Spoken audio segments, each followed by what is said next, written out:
देखिए, जैसा कि हम सभी जानते हैं, इस देश की पुरोधा, हम सबों के पुरखा इस देश के लिए जीने का काम किया, इस देश के लिए मरने का काम किया, अपने तन मन सबको समर्पित करने का काम इस देश के लिए किया है। अरे सभी को इधर वैसे महापुरुष डॉक्टर श्यामा प्रसाद मुखर्जी जी का बलिदान दिवस हम सभी कार्यकर्ता आज जैसा रांची कि हम के सभी जानते हैं पावन धरती पे मनाने जा रहे कि हैं। आज आज उनके प्रतिमा पर पुष्पांजलि कर सैकड़ों लोगों ने श्रद्धासुमन अर्पित करने का काम किया है। और जो उनका सपना था, जो उनका सोच था कि एक देश में दो विधान, दो प्रधान, दो निशान नहीं चलेगा,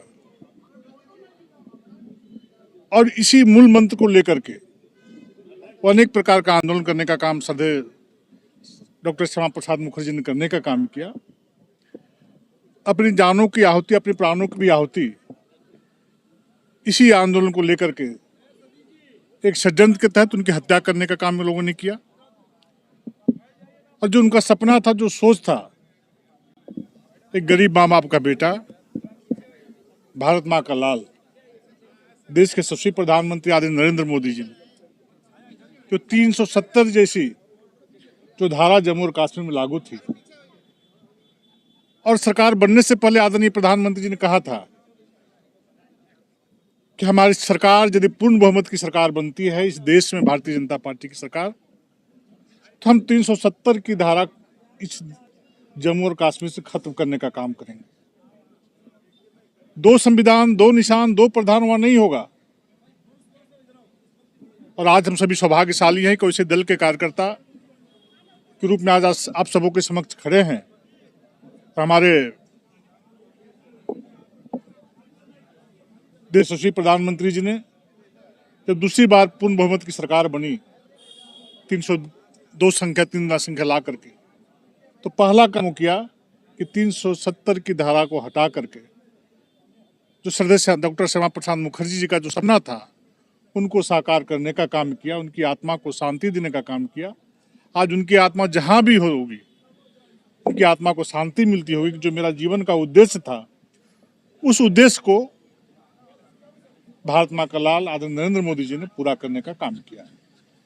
डॉक्टर साहब उस जमाने के कार्यकर्ता हैं, थोड़े नीचे। सुरमनी जी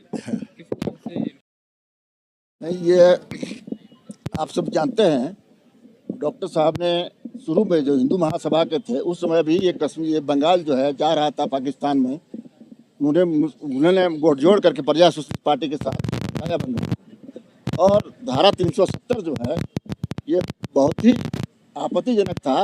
उसकी कश्मीर में जाने के लोगों को पासपोर्ट लेना पड़ता था, पास। और उन्हें, अब जानते हैं कि भारत सरकार में लोग मंत्री थे, उन्होंने रिजाइन कर दिया। रिजाइन करके आंदोलन चलाया कश्मीर में, क्या अटल बिहारी वाजपेयी को छोड़ दिया यहाँ पर देश में, और अपने सीमा पार कर रहे थे तो उनको गिरफ्तार कर लिया गया कश्मीर के पहले जो है, और जेलों में डाल दिया गया। जेल में अनेक प्रकार की यातनाएं दी गई, आप सब जानते हैं। और किस परिस्थिति में मृत्यु हुई आज भी संदेहास्पद है। और आज आदरणीय नरेंद्र मोदी जी के नेतृत्व में आज जो उनको श्रद्धांजलि मिली है, 370 धारा हटा के 56 धारा हटा करके, और खास करके जिस बंगाल में पैदा हुए और बंगाल में पूर्ण बहुमत की सरकार बना करके, तो आज इस अवसर पर उनकी आत्मा जो है निश्चित रूप से जहाँ भी होगी बहुत बहुत प्रसन्न होगी। और भारतीय जनता पार्टी के कार्यकर्ताओं को इस अवसर पर, चूँकि बंगाल में सरकार बनाने बाकी सब करने का, और हमारे झारखंड में नेतृत्व जो आदित्य साहू जी का चल रहा है, तो हम सब लोग बहुत बहुत खुश हैं और पूर्ण रूप से श्रद्धांजलि अर्पित करते हैं।